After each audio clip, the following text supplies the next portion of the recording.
Assalamualaikum warahmatullahi wabarakatuh. Perkenalkan, nama saya Aulia Rahma dari Prodi Ilmu Al-Quran dan Tafsir Fakultas Usuluddin dan Pemikiran Islam UIN Sunan Kalijaga, Yogyakarta.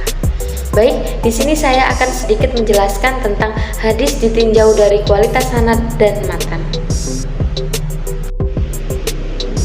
Baik, sebelum membahas macam-macam hadis ahad dari segi kualitas sanad dan matan, kuat atau lemahnya, diterima atau ditolak, terlebih dahulu mari kita perhatikan skema sebagai berikut.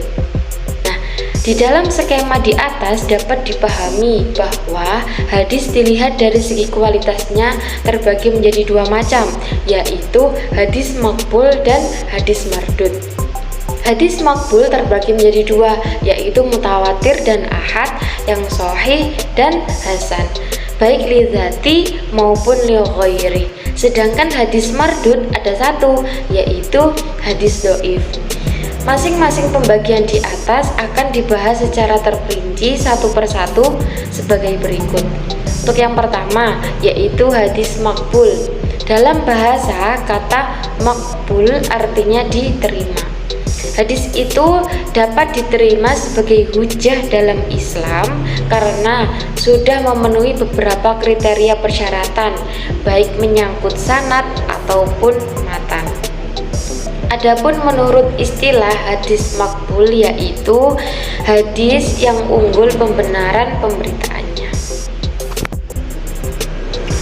Keunggulan pembenaran berita itu mungkin pada proses awal adanya dua dugaan antara benar dan salah. Kemudian karena adanya bukti-bukti atau alasan-alasan lain yang memperkuat atau mendukung pada salah satu dari dua dugaan tersebut, maka ia menjadi unggul. Dalam hal ini, hadis maqbul adalah hadis yang mendapat dukungan bukti-bukti dan membuat unggul itu adalah dugaan yang benar. Yang kedua yaitu hadis mardud. Mardud dalam bahasa lawan dari kata maqbul, yaitu ditolak atau tidak diterima. Penolakan hadis ini dikarenakan tidak memenuhi beberapa kriteria persyaratan yang ditetapkan oleh para ulama, baik yang menyangkut sanad seperti setiap rawi harus bertemu langsung dengan gurunya, atau istilahnya ittisal as-sanad, maupun yang menyangkut matan seperti isi matan tidak bertentangan dengan Al-Quran.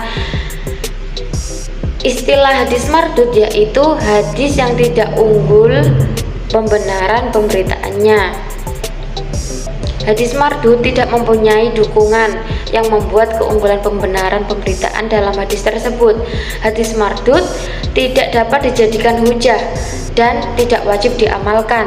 Sedangkan hadis maqbul wajib dijadikan hujah dan wajib diamalkan. Untuk pembahasan selanjutnya yaitu tingkatan sahih. Dari segi sanadnya yang dipandang paling sahih tingkatnya adalah sebagai berikut. Periwayatan sanad yang paling sahih dari Malik Ibnu Anas An-Nafi Maula artinya budak yang telah dimerdekakan dari Ibnu Umar.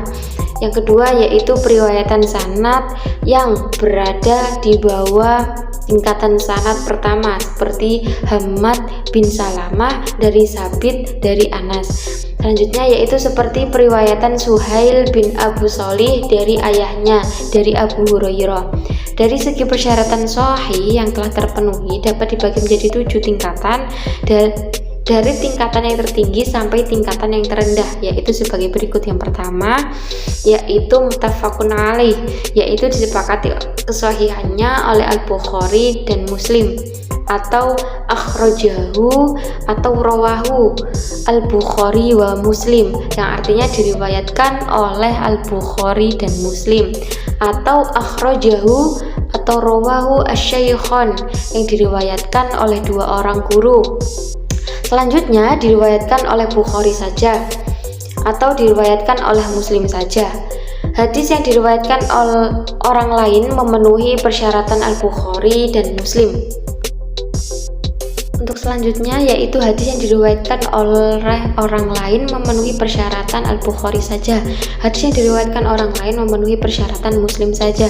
Hadis yang dinilai sahih menurut ulama hadis lain Al-Bukhari dan Muslim dan tidak mengikuti persyaratan keduanya seperti Ibnu Huzaimah, Ibnu Hibban dan sebagainya. Yang keenam, pembahasan yang keenam yaitu selanjutnya kitab-kitab sahih. Kitab-kitab hadis sahih adalah sebagai berikut. Yang pertama yaitu Sahih Al-Bukhari.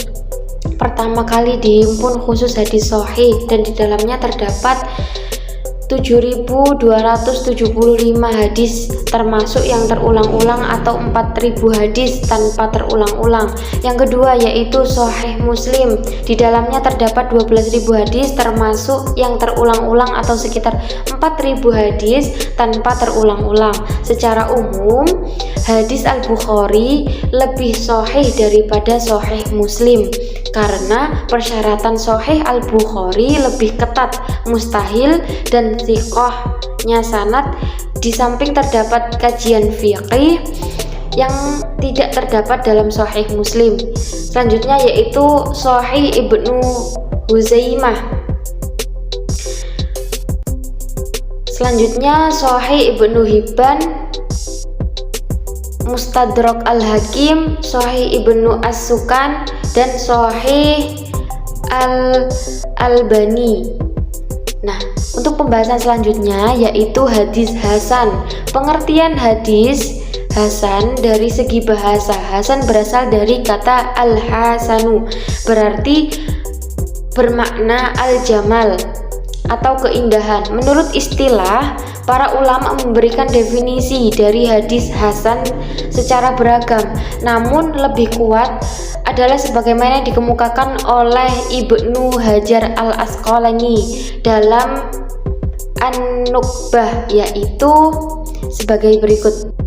Nah, berikut ini adalah 5 kriteria hadis dinilai berkualitas sahih. Yang pertama, sanadnya bersambung dari awal sampai akhir. Yang kedua yaitu semua para perawi dalam sanad hadis di atas menurut ulama jarh wa ta'dil telah memenuhi persyaratan adil dan dzabit. Yang selanjutnya, yang ketiga yaitu hadis di atas tidak syadz karena tidak bertentangan dengan periwayatan perawi lain yang lebih thiqah. Yang keempat yaitu tidak terdapat ilat. Baik, untuk selanjutnya yaitu tidak terdapat ilat.